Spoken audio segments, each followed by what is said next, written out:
So hello, and today we're going to look at red flag number 29, which is the mask is off, and 8 ways that the narcissist starts devaluing you once the mask comes off. So once the initial sheen has worn off the relationship, guaranteed the narcissist will start devaluing you. At this point, they no longer feel the need to pretend or hide their true self. So the mask is really off, and now you're going to start seeing who they really are. So I'm going to list briefly here 8 tactics, 8 common devaluing tactics that you're going to experience. You could experience all of them or a combination of them, okay? But these come up all the time. So the first one is that narcissists will criticize you.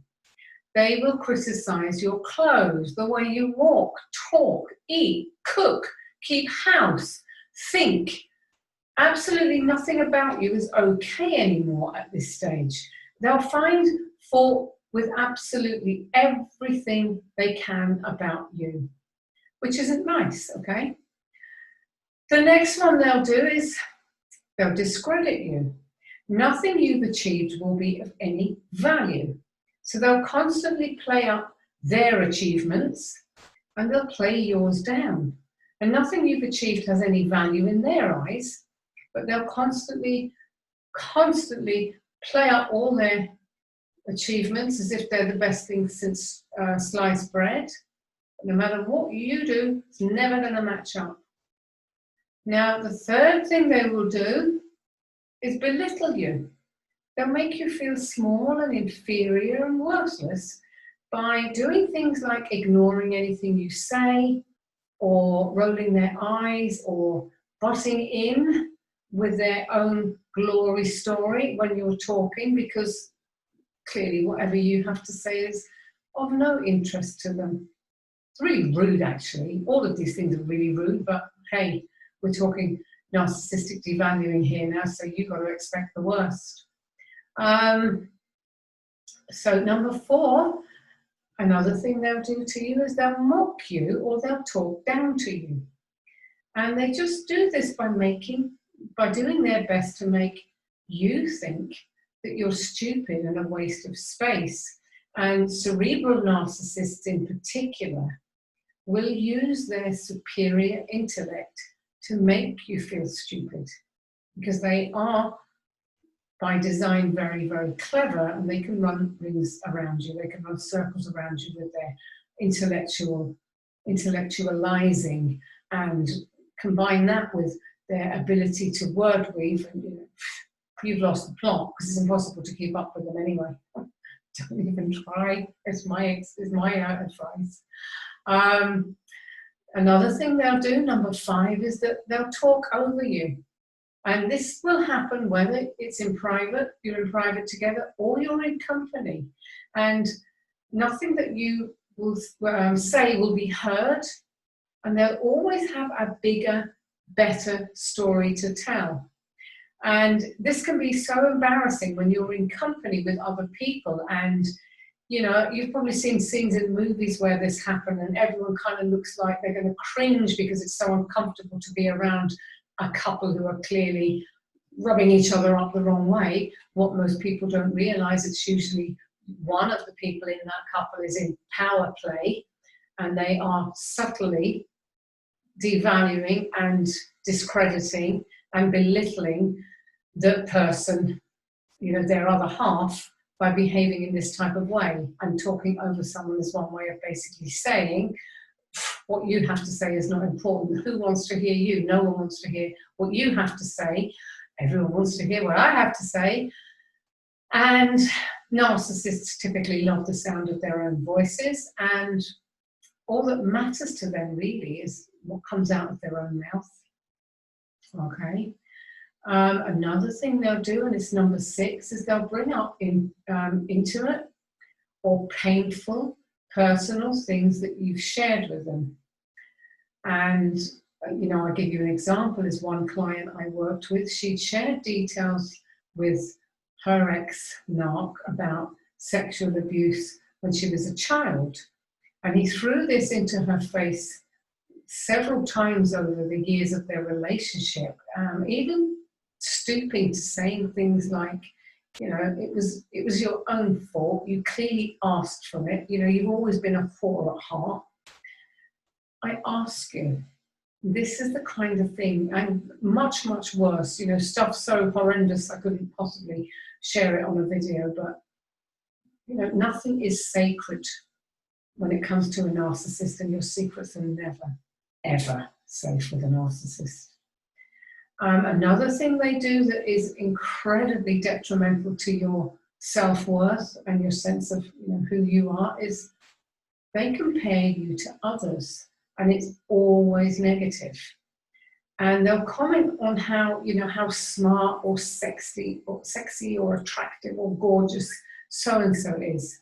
And this could be a person that you both know in your circle, or it could be just someone on TV. They might even pull up pictures on their phone and wave that in front of you. You know, it's the occasional thing they might share off their phone to you. And they do that to just make you feel small. Because let's face it, none of us can match up to these, you know, Hollywood standards of all these gorgeous airbrushed people, whether they're guys or women. And in society, there is kind of this inherent feeling in so many people that I'm not good enough, I'm not attractive enough. All media fed, this story's been going on for way too long. And it kind of plays into that. And a lot of us do it to ourselves. We negatively compare ourselves to others. And that's something that is hard to learn to get over, just working on yourself. So if you've got any kind of a fragility around your own self-worth, and then along comes a narcissist who makes you feel like, you know, a king or a queen at the start of the relationship, and then they come down, down, down, down, down, and they start behaving like this, I mean, it's just devastating. It's absolutely devastating to how you feel about yourself. So not only have you lost whatever shred of feeling good about yourself you might have, but now they're holding you up unfavorably against everyone else out there, and you just end up feeling, I'll never be good enough, I'll never be tall enough, I'll never be slim enough, I'll never be attractive enough, you know, I'll never have gorgeous hair like her, or I'll never have fabulous teeth like he's got, or whatever. And it's all done to just undermine you and belittle you and make you feel small, okay? Another thing is, and this is number 8 on this list, and this list is not exhaustive by any means. There are tons of other things they'll do, but these are kind of the big ones that come up regularly again and again and again. And of course, there are variations of all of these. I'm sure you could tell me, everyone could tell me their own story. But another thing that they will often do is that they will glorify their ex. That's in the case that they're not actually trashing their exes, which is something they very often do. But in some cases, they may switch gears altogether and use their beautiful, gorgeous, wonderful ex to batter your self-esteem with. So they'll say that, you know, he or she was a better cook, a better mother or father, a better lover, blah, blah, blah, blah, blah. He or she will be held up as perfection personified, and you will never match up. And they make that very clear. You can never be as good as this exalted, glorified ex. All of this devaluing is done to make you feel inferior, less than, and fearful of losing them to another person. So they've put in that seed, that germ of fear of loss. Oh, what if his or her ex wants him or her back? I would lose you. That's what they're playing on. That's what they're banking on. So it's kind of working on several levels, this type of abuse. It works because it's slowly eroding your self-confidence, as I've just talked about, in the sense of who you are. And it makes you even more desperate to please them. And the more you do that, the more of yourself you give up, and the more they trample you into the ground. And this is how it goes, guys. This is how the play works, okay? So how do you avoid that trap? And again, the information I give on these videos, as you know, it's very, very brief, but I do recommend that you grab a copy of my book off Amazon. The digital version is very cheap, it's only 99 cents. I'll go into more details. So how to avoid the trap? If you're not in a relationship now, then I sincerely hope that everything that I've shared so far in this series and in my other videos will have convinced you that a narcissistic relationship is not where you want to be. But if you're at this stage in your relationship, I have to assume you were already in the relationship by the time you got to this series or you got to my book. And in that case, of course, first thing I'll say is I understand, and I'm also very sorry that you're in that position. What I hope is that you'll learn as much as you can about this whole cycle of narcissistic abuse and how you got drawn into it, so that you can better understand where you are and you can find the courage to start finding a way out of the relationship. And what I'd ask you to do is to make a vow to yourself right now that you're going to get out if you're in this damn relationship. Get out, find a way out, whatever it takes, because there is a way out and there is always light at the tunnel.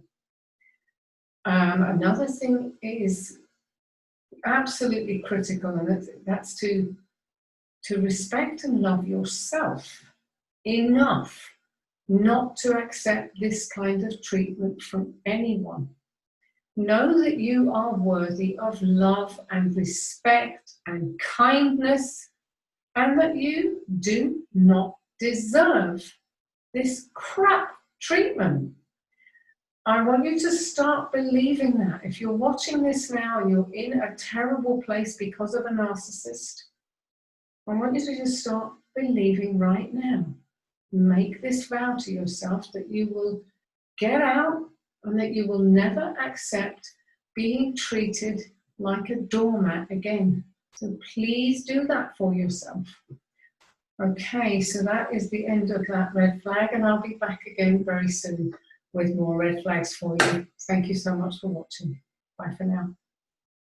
So thank you very much for watching. I hope you found that, that flag useful to know about. So my name's Maria McMahon. I'm a clinical NLP hypnotherapist, and I help women and men who are trying to overcome narcissistic abuse. I have 2 Facebook groups. One is for guys, it's private group, guys only. One is for women, also private group, women only. So what I'll do is I'll put a link below the video, some links about how you'd like, if you wanted to connect with me, how you'll be able to connect with me. I'll also put a link to the book, which is currently on Amazon for just 99 cents, so it's pretty cheap. Now, if you found this video helpful, please like and comment and subscribe and come back soon for more red flags, because every Monday, Wednesday and Thursday I'll be posting until I get through all the 50. Okay, so thank you very much again, and I will see you soon. Bye for now.